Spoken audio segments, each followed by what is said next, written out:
People were screaming as a fire swept through a New York City apartment building, killing 12 and critically injuring several more, eyewitnesses have said. They were burned, even little kids on the stretchers, burned, a man who lived in the building told the WABC News Channel.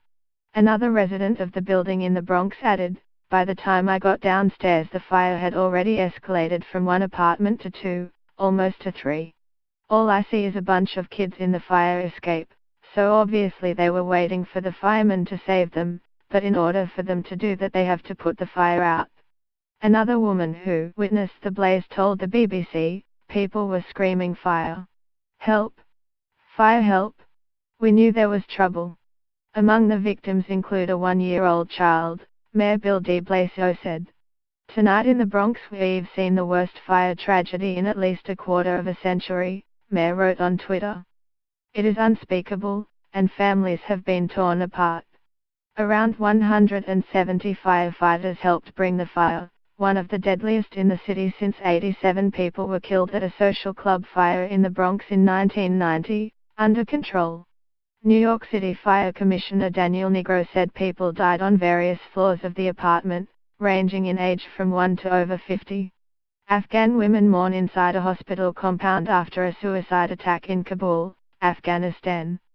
Reuters Pope Francis greets newlyweds during his weekly general audience at Alla Paolo VI in the Vatican. AFP/Getty Rohingya refugees walk next to a pond in the early morning at the Balakali refugee camp near Cox's Bazar, Bangladesh. Reuters members of Ice Swimming Club Berliner Seehund, Berlin Seals, take a dip in the Orexie Lake in Berlin as part of their traditional Christmas ice swimming session, in Berlin, Germany. Reuters mourners carry the body of 19-year-old Mohammed Sami al-Dadu, a Palestinian youth from Jabalia who was killed in clashes with Israeli forces east of Gaza City.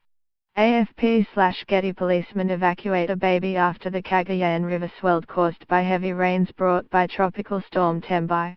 People have died and others are missing as the storm struck the southern Philippines, unleashing floods and landslides across a region of 20 million people. AFP/Getty Carles Puigdemont MOT gives a thumbs up after the Catalonia regional election results. Rexa White SUV sits in the middle of the road as police and emergency personnel work at the scene of where it ran over pedestrians in Flinders Street in Melbourne. AFP/Getty This combination of pictures shows Syrians covering one eye with their hands, in the rebel-held town of Doma, as part of a campaign in solidarity with a baby boy, Kareem Abdallah, who lost an eye, as well as his mother, in government shelling on the nearby town of Hamiria. AFP/Getty Images South Korean and U.S. Marines take part in a winter military drill in Pyeongchang, South Korea. Reuters Belgian police officers stand guard outside the trial of Salah Abdeslam, one of the suspects in the 2015 Islamic State attacks in Paris, at a courthouse in Brussels, Belgium. Reuters.